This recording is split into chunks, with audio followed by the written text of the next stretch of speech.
Alright, so to wrap up Halloween, let's see what all I have been doing here. I got my list. My plan was to read 2 books and watch 1 movie every week up until Halloween. I think I've accomplished that pretty well. Carrie Moore I read. Don't Breathe 2 I watched. Eli I watched. Oh, it's 1 book, 2 movies. That's the first week of third week of September. Didn't watch Resident Evil. Nightmares and Dreamscapes I read. Scream 2022 I read. Nosferatu I just read, so that's done. Paranormal Activity Next of Kin I watched. Abraham Lincoln Vampire Hunter I read. Saw 5 and Spiral from Book of Saw. Watched both of those. Dean Koontz Odd Hours, I didn't read that.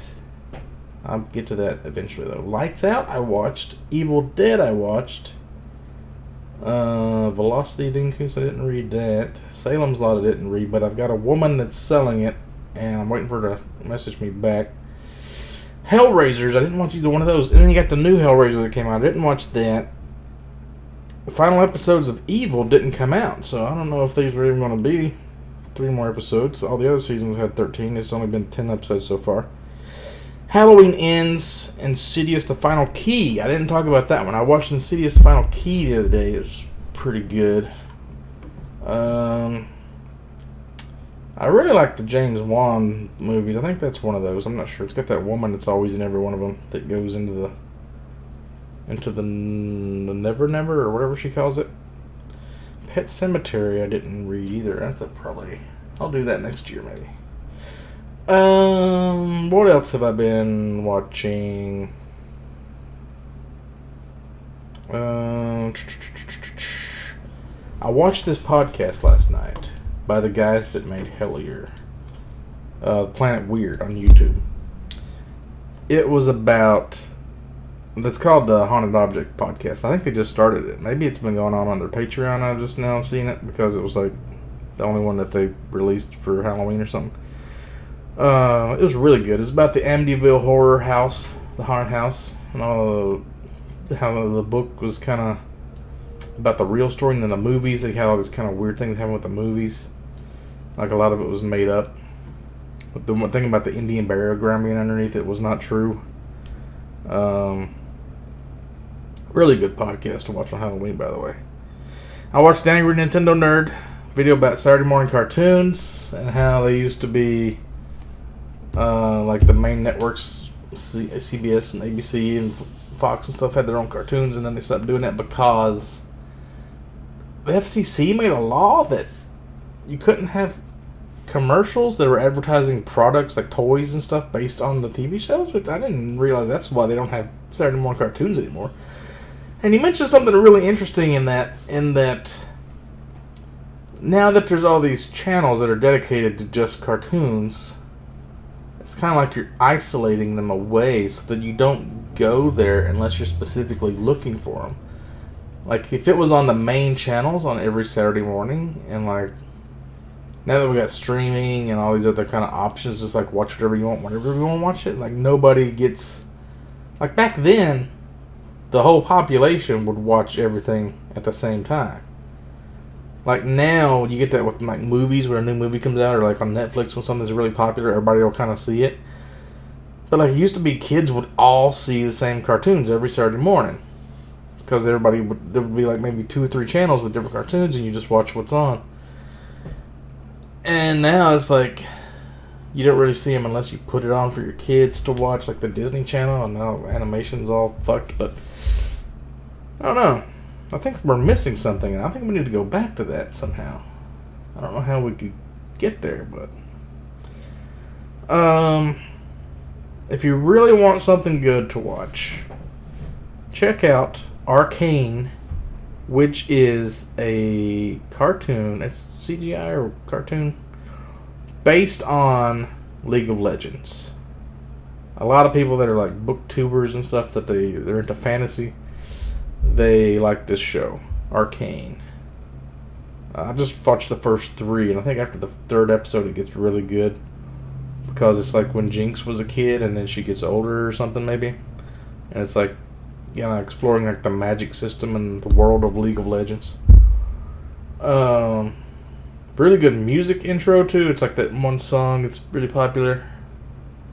I don't know what the name of it is, but also you probably already know about this. Everybody talks about it right now. Cyberpunk Edge Runners. It is really similar to the game.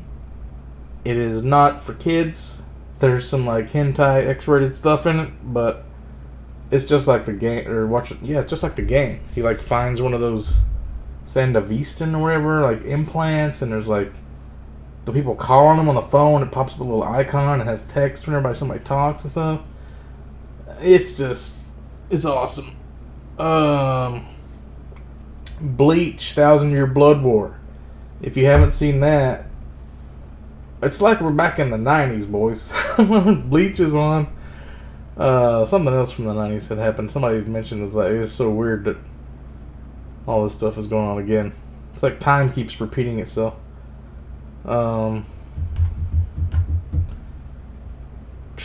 The Winchesters, I don't know if I'd recommend the Winchesters. If you like Supernatural, you probably like the Winchesters, but it's not really as good. The thing about that is, Supernatural, it's kind of like with a game when they have new games come out, they have a power creep factor.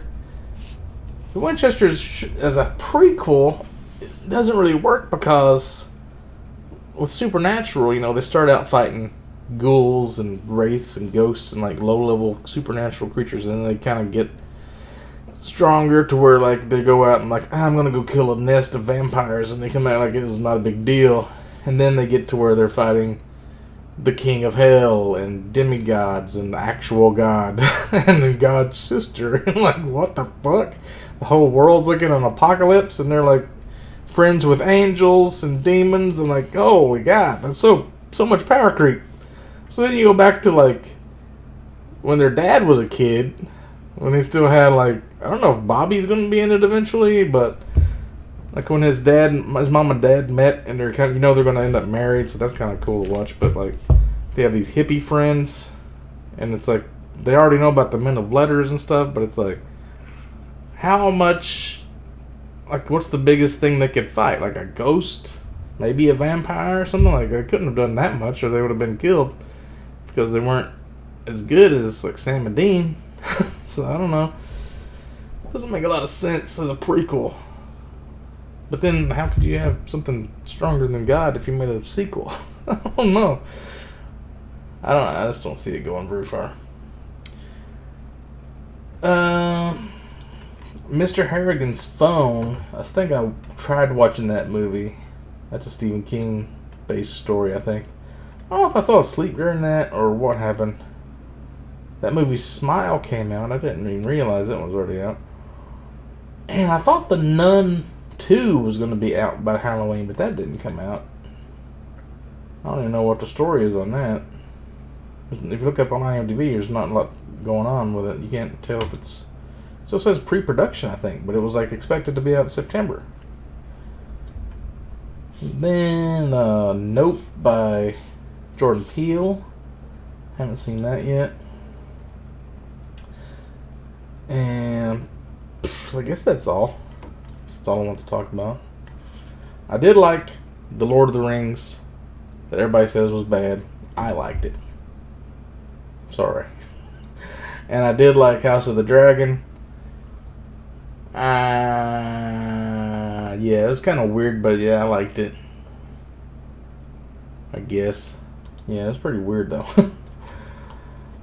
I don't know like what the book was like, if they strayed from the book too much or not. That's one of the things I want to read either before the end of the year or next year.